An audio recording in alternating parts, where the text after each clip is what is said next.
सरकारी लाल फितीचा कारभार आणि प्रशासनातील भ्रष्ट कारभार यांच्या एकत्रित कथित युतीमुळे सरकारचं मोठ्या प्रमाणावर नुकसान कसं होऊ शकतं याचं उत्तम उदाहरण आता उघडकीला आलंय। लोकशाही मराठीनं ठाण्यातल्या वनविभागाच्या मालकीच्या जमिनीच्या मोबदल्यात डी दयाभाई या खासगी कंपनीला द्याव्या लागणाऱ्या 2800 कोटींच्या टीडीआर प्रकरणी सुरुवातीपासून आवाज उठवला होता। या व्यवहारात प्रशासन आणि खासगी कंपनीचं असलेलं साटलोटं उघडकीला आणण्यासाठी लोकशाही मराठीनं प्रभावी मोहीमही राबवली। ठाणेकरांनीही यावर जोरदार आवाज उठवला, पण ढिम्म सरकारला खासगी कंपनीच्या खोट्या दाव्यापुढे सत्याचा आवाज ऐकूच आला नाही किंवा सरकार आणि प्रशासन यांनी झोपेचं सोंगच घेतलेलं होतं।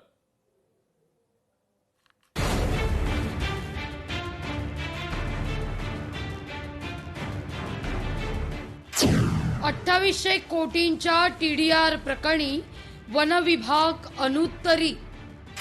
ठाण्यातील 193 एकर जमिनीचं वादग्रस्त प्रकरण। प्रशासनाच्या दिरंगाईमुळे सरकारला 2800 कोटींचा भुर्दंड। संजय गांधी राष्ट्रीय उद्यानाला लागून असलेल्या मानपाडा इथल्या जमिनीचं वादग्रस्त प्रकरण पुन्हा एकदा चर्चेत आहे। राज्य सरकार आणि डी दयाभाई कंपनी यांच्यात या जमिनी संदर्भात अनेक वर्षांपासून वाद सुरू होता। यामध्ये 100 एकर जमिनीवर ठाणे महानगरपालिकेनं विविध प्रकारचं आरक्षण टाकलं। हे प्रकरण आधी उच्च न्यायालयात आणि नंतर सर्वोच्च न्यायालयात गेलं।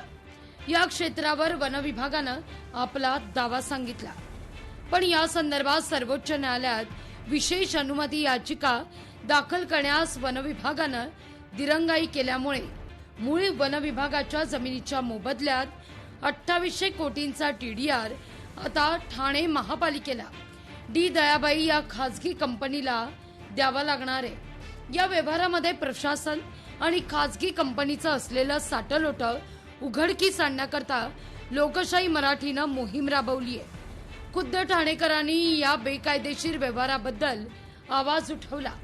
पर्यावरण प्रेमींनी मानवी साखळी करून भलं मोठं आंदोलन उभं केलं, पण ढिम्म सरकार आणि त्यातील भ्रष्ट अधिकाऱ्यांना त्याची जाग आली नाही।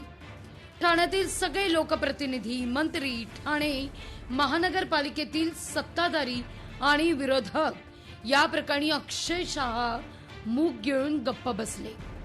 सरकारच्या तिजोरीतून सामान्यांच्या हक्काचं 2800 कोटी रुपये जाणार हा मुद्दा विधानसभेत उपस्थित झाला, पण यावर मात्र केवळ चौकशी करण्याचं थातूर मातूर उत्तर देत सरकारनं वेळ मारून नेली। प्रकरण प्रचंड गंभीर आहे। धन्यवाद। आज तिथे जवळजवळ 10 कोटी रुपये एकरनी जमीन विकली जाते। 10 कोटी रुपये एकर। मुख्यमंत्र्यांनी आम्हाला शब्द दिला होता आणि आज या इथे भाषण करण्याच्या आधी गेले महिनाभर माननीय महसूल मंत्र्यांशी बोलून महसूल मंत्र्यांनी मला शब्द, माहित नाही आता ते इथे येऊन काय घोषणा करतात, की जितेंद्र एवढं सगळं जर होत असेल तर आपण ह्याच्यावर एसआयटी लावायला हवी, असं त्यांचं स्वतःचं मत आहे आणि माझी मागणी आहे याच्यावर एसआयटी। ठाण्यातील 2800 कोटींच्या टीडीआर प्रकरणी न्यायप्रविष्ट हे सगळं प्रकरण असताना सुरुवातीपासून लोकशाही मराठीनं प्रशासनाला या संदर्भातला थेट जाब विचारला। त्यावर ठाण्यातील सर्वपक्षीय लोकप्रतिनिधी आणि मंत्री यांनी ठाणे पालिकेतून दिला जाणाऱ्या टीडीआरचा भुर्दंड सहन करावा लागणार नाही असे दावे केले होते। मात्र हे दावे केवळ कथित स्वरूपाचे असल्याचं आता स्पष्ट झालंय। याचं कारण वनविभाग आणि महाराष्ट्र सरकारच्या विधी आणि न्याय विभागाकडून ठाणे टीडीआर प्रकरणी जो पत्रव्यवहार ज्या गतीनं करायचा होता तो झालाच नाही, अशी लोकशाही मराठीच्या सूत्रांची माहिती आहे। सरकारनं यात वेळकाढूपणा केल्याचा आरोप विरोधकांनी केलाय। सरकारनं सुप्रीम कोर्टात जाऊन वन जमिनीला सरकारच्या ताब्यात घेणं ही सरकारची जबाबदारी आहे, पण सरकार मुद्दामून सुप्रीम कोर्टात जाणार नाही असा दावा नाना पटोले यांनी केलाय। सरकारने या गोष्टीला सुप्रीम कोर्टात जाऊन, कारण की ती वनजमीन आहे आणि त्या वनजमिनीला कुठल्याही परिस्थितीत हे सरकारच्या ताब्यात घेणं हे शासनाची जबाबदारी आहे पण सरकार मुद्दामून सुप्रीम कोर्टात चाललेलं नाही आणि ते बिल्डरच्या घशामध्ये ही प्रॉपर्टी टाकायच्या मूडमध्ये आहे. आम्ही विधानसभेत हा मुद्दा उपस्थित करू.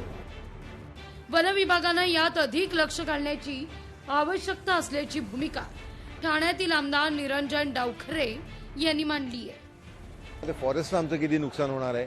जे संजय गांधी नॅशनल पार्क हे मुंबई ठाण्यासाठी एक लंग्स म्हणून काम करतात, त्याच्यावरती किती परिणाम होणार आहे या संदर्भातले सगळे प्रश्न ही प्रशासनाकडनं येणं हे निश्चितपणे लोकांना अपेक्षित आहे आणि प्रशासनाने त्याची उत्तरं द्यावी.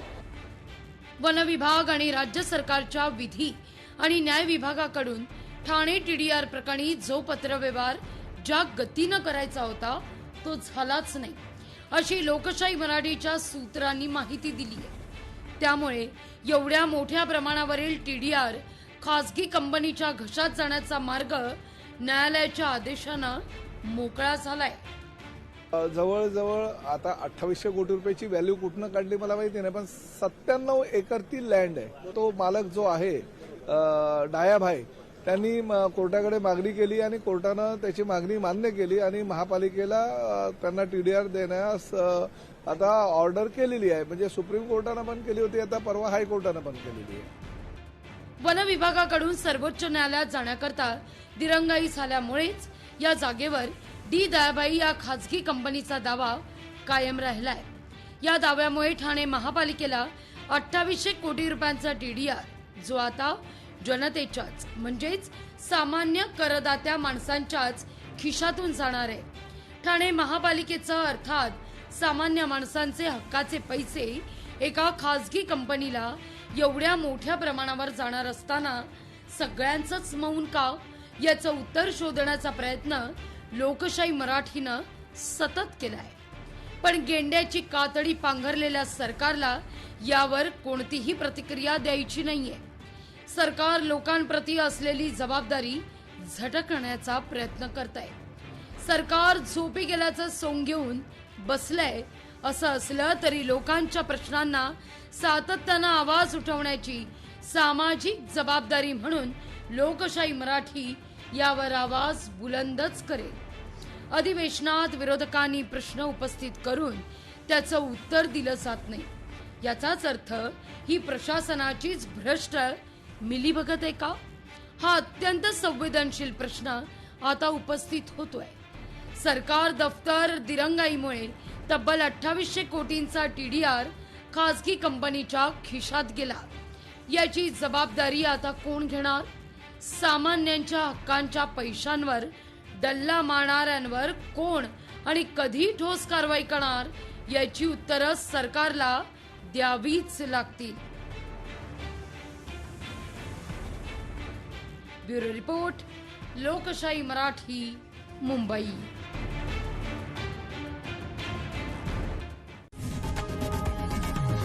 लोकशाही मराठी ऐका, पहा, जागरूक रहा.